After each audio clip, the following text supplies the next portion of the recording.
Welcome to Key Discovery Points. I am Brett Burney from Nextpoint, along with Doug Austin from eDiscovery Today.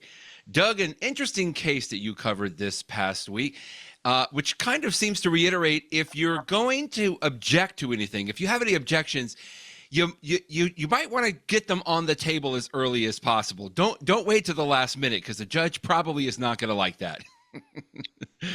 Yeah, that's absolutely, and I think this case does a great job of illustrating it. First, I should give a hat tip to Mike Berman, who Yes. originally covered this case and published his coverage on the EDRM blog and his own blog, eDiscovery LLC. Right. He did a great job of covering this case, and he does a great job of covering several cases, and you definitely should check out his resource because he covers a lot of very interesting cases, some of which then I find and from him and cover as well. And this is one of those. And as you can see, it's U.S. Versus Novo Nordisk. A couple of issues being addressed here. First of all, great name for a judge, Washington District Judge Benjamin Settle. Yeah. I think it's pretty clear what he was going to do for I a vote for career. him. Yeah, based Yes. on that name.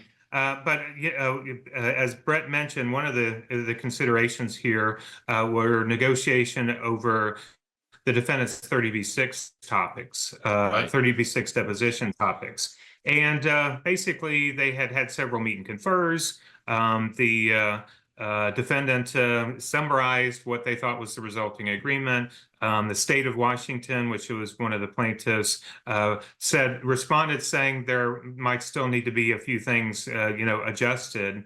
Right. And one of the things that Judge Settle pointed out was that the issues that were kind of raised by Washington's proposed draft revisions were minor, but now they're claiming that the entire notice is overbroad, unduly burdensome. All Right. these topics are, All these things. just too much. We're not even going to have, we're not even going to be able to know which ones we're going to prepare for. So it's a waste of time to prepare for any of these topics. And there was a big dispute about whether they had agreed or what have you. And Judge Settle basically said, we don't really have to address or resolve that that dispute over whether it was agreed to or not. He said the state's newly minted objections to the deposition topics come far too late and are not persuasive. And that's, of course, what we mean by getting your objections in on time. I love the term newly minted by the way. I just think I'm envisioning, I get a mental picture of like this mint cranking out coins that say, I object on them, because it just seems, like a interesting way of putting it. But he also mentions one particular topic that goes to the heart of the defendant's defense, and obviously said it's not unduly burdensome to force plaintiff to permit discovery about issues that are a core part of her case. So certainly I think he addressed that one well. That was granting the defendant's motion to compel. The state of Washington, as plaintiff, also had a motion to compel, and basically their motion had to deal with asking the court to compel the defendant to de-designate documents that claimed that the defendant improperly designated as confidential under the protective order. And so I'm going to read this quote, exactly as is, because it makes it just really sets the stage for Says this. it all. Right. Yes, he says Washington argues, and its 1,900-page filing seems to support that NNI made blanket confidentiality designations adversely impacting Washington's ability to file evidence in open court. He also noted in a footnote, the court has not read the entire submittal. Really? Why not? I mean, just because the filing is, 7 times the length of the DR distributors ruling. 2,000 pages almost.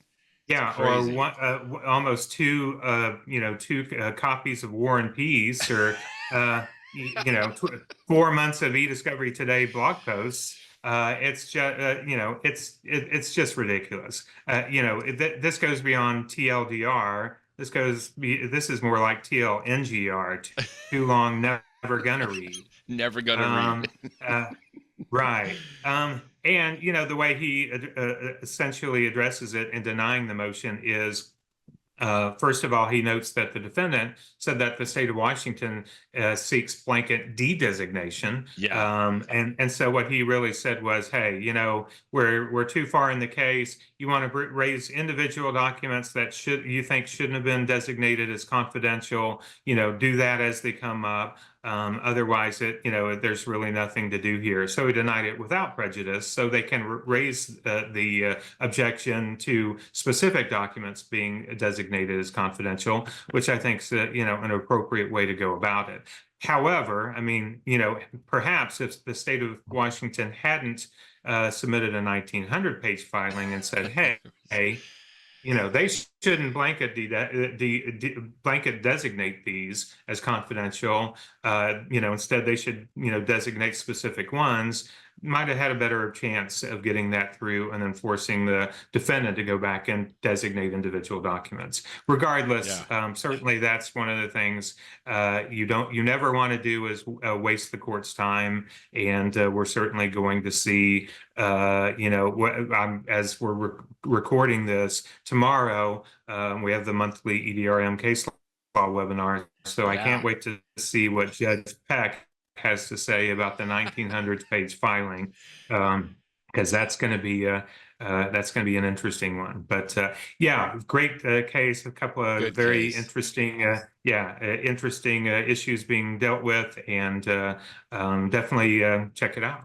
Key discovery points here. I feel like I like the newly minted objections. If you're going to have minty fresh objections, make sure they're put in on time, right? And maybe just don't do it in a 1900 page filing if you're going to have blanket confidentiality designations. If the court has in a footnote that says they're not reading the entire submittal, that's a little bit of a red flag, right? That you should maybe just make sure you know what you're agreeing to on that. If you have any questions on how to go about this and work through a protocol or meet and confirm, we have a great page at Nextpoint called eDiscovery Checklist. That's at nextpoint.com/eDiscovery-checklist. We have one for ESI protocols, meet and confers, data collection. Great page there for some downloads.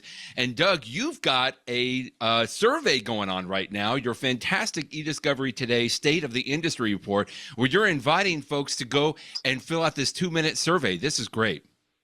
Brett, it's our 5th year of doing the State of the Industry Report. The survey is currently live. If you go to this particular post, I've got a link to it. And asking all sorts of questions about everything from generative AI to TAR to mobile device discovery. I'm asking about modern attachments, which you and I will be talking about on eDiscovery Day. Yes. So certainly please consider taking it. It's a very short, easy to answer 12 questions.